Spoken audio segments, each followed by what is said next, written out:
형제가 여러분 안녕하세요. 오늘은 1월 3일 화요일 진노하시는 공의의 하나님이라는 제목으로 로마서 1장 18절부터 25절까지를 묵상하겠습니다. 18절 하나님의 진노가 불의로 진리를 막는 사람들의 모든 경건하지 않음과 불의에 대하여 하늘로부터 나타나나니.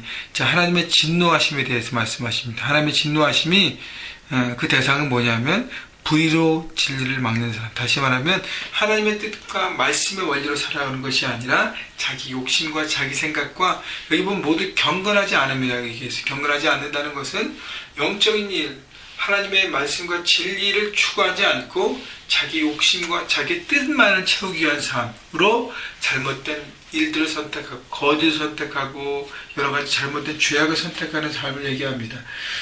자, 거기에 대해서 하나님이 진노하신다 그랬는데, 이유는요, 19절, 이는 하나님을 알만한 것이 그들 속에 보임이라. 하나님께서 이를 그들에게 보이셨느니라. 하나님께서 인간을 만드실 때 하나님의 이미지를 갖고 만드셨습니다. 하나님의 이미지로 사람을 창조하셨어요. 그렇기 때문에 사람들이 죄악을 선택하고 죄악 가운데 그 이미지가 파괴되어 있지만 여전히 하나님의 그 형상, 그 이미지를 갖고 태어나서 하나님을 알만한 감지 능력이 있다는 것이죠.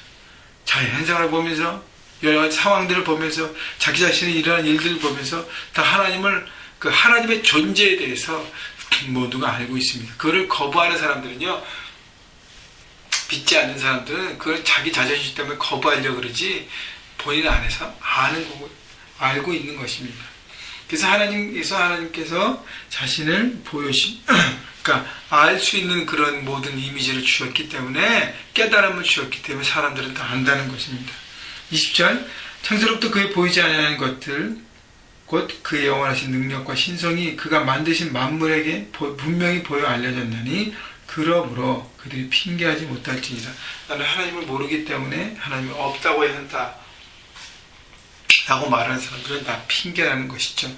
그러니까 하나님이 핑계하지 못하도록 자연 만물의 현상과 상황과 모든 인간들의 삶과 이 모든 걸 통해서 하나님의 계심을 보여주시고 알려주신다는 것입니다. 여러분, 그래서 조금만 생각을 넓히면, 내가 누군가에서 만들어졌구나, 지어졌구나를 생각하고 깨닫고요, 이 세계를 주관하시는 분이 누가 계시는구나를 우리 느낄 수 있습니다. 자기 안에 박스가 들어가서 자기가 삶의 주인이랑 살아갈 때는 그걸 거부하지만 결국은 그것이 막히고 넘어지고 무너지는 삶 가운데 결국 깨닫지 않습니까? 그렇기 때문에 하나님을 온전히 알고 그 하나님을 섬기고 예배하고 살아가는 삶이 축복이라는 것이죠. 그렇지 않을 땐 하나님의 진노가 있다는 것입니다. 21절 하나님을 알 때 하나님의 영화롭게도 아니하며 감사하지도 아니하고 오히려 그 생각이 허망하여지며 미련한 마음이 어두워졌나니. 자, 하나님을 아는데 하나님을 온전히 예배하지 않는다는 것입니다.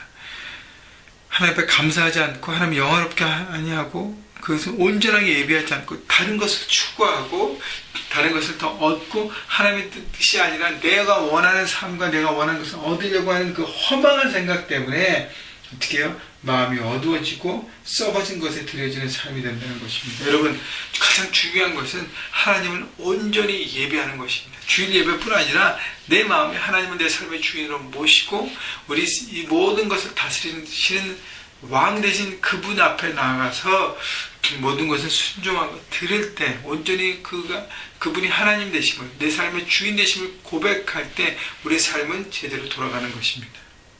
여러분, 그래서 이 모든 것들 여러분만 갖지 마시라는 것이죠. 그것을 여러분 주변 사람들에게 알리고 나누라는 것입니다. 물론 그런 사람들이 하나님을 부정하고 막 핑계댈 수 있어요. 그러나 결국은 그것을 자기 어떤 고집과 아집을 포기할 때가 있습니다. 그때까지 사랑하는 마음으로 인내하면서 함께 나누는 것이죠. 22절 스스로 지혜있다 하나 어리석게 되어 23절 썩어지지 아니하는 하나님의 영광을 썩어질 사람과 새와 짐승과 기어다니는 동물의 모양으로 우상으로 바꾸느니라. 여러분, 그리스 로마에 보면 많은 수많은 우상 숭배들, 많은 형상들을 만들었고요. 그리스 신화에 보면, 로마 신화에 보면 막 그런 내용들 있잖아요, 그죠? 모든 것들을 다 신으로 만들어서 그 신을 섬기지 않습니까? 수많은 우상과 우상 숭배, 하나님보다 앞선 자신들의 삶, 그 권리를 갖고 내가 여러 가지 신들을 만들어서 어떻게 해요? 그 신들을 조종하면서 내가 주인된 삶을 살아가는 것입니다. 하나님보다 우상을 선택하는 것, 결국 베이스는요, 자기 욕심, 이기심을 채우려는 육의 것을 추구하는 삶의 베이스라는 것입니다. 여러분, 육신의 것은요, 곧 썩어집니다. 인간이 살아야 얼마나 삽니까? 여러분, 최근에도 갑자기 심장마비로 돌아가신 분들의 소식을 들으면서, 정말 인간이 연약하고 하나님께 정하신 그 삶밖에 살 수 없는데 뭐 그냥 여러 가지 교만해서 내가 삶의 주인이냐 하고 있는 많은 사람들의 어리석을 보면서 참 답답한 부분이 있습니다. 여러분, 영원하지 않는 인생, 그러나 하나님을 의지하고 예수 그리스도를 내 삶의 주인으로 모실 때 영원한 인생이 우리 안에 있음을 바라보고 나가는 것, 어떤 것이 더 우리 안에 축복인지를 생각할 때 우리는 올바른 결정을 할 수 있는 것입니다. 24절, 그러므로 하나님께서 그들의 마음의 정욕대로 더러움에 내버려 두사 그들의 몸을 서로 욕되게 하게 하셨느니라.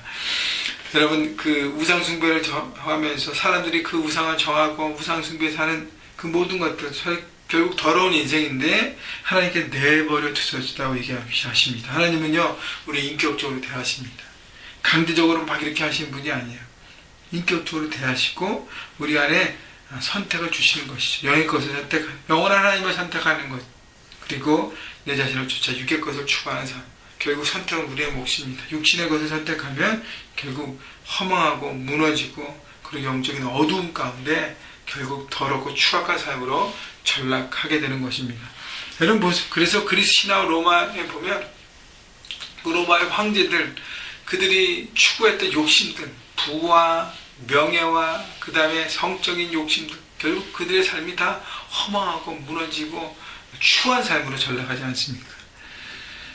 여러분, 그래서 올바른 지혜로운 삶의 선택이 우리한테 중요한 것입니다. 25절, 이는 그들이 하나님의 진리를 거짓으로 바꾸고 피조물을 조물 주보다 더 경배하고 섬김이나 주는 곧 영원히 찬송할 이시로다. 온전한 예배를 강조하는 것입니다. 하나님을 더 경배하고 바라보는 것이지 하나님을 피조물처럼 막 이렇게 자기 마음대로 그렇게 우상 숭배를 하는 것이 얼마나 잘못된 선택인 것을 하나님 말씀하십니다. 여러분, 하나님 진노하신 분, 하나님을 하나님으로 섬기지 않고 예배하지 않고 육신의 것을 추구하는 삶을 보면서 하나님 가장 진노하시고 안타까워 하시는 것이죠. 여러분, 오늘 하나님을 예배하는 올바른 예배자가 되십시다. 2012년 이제 새해를 출발했는데 하나님의 복음을 붙들고 하나님의 자녀인 것을 여러분 깨닫고요, 하나님 앞에 올바른 예배자로 하나님을 섬기고 내 삶에 무엇이 가장 우선적인 것인지 생각하고 올바른 선택 가운데 그렇게 하루를 또 살아가시기를 주님의 이름으로 축원합니다.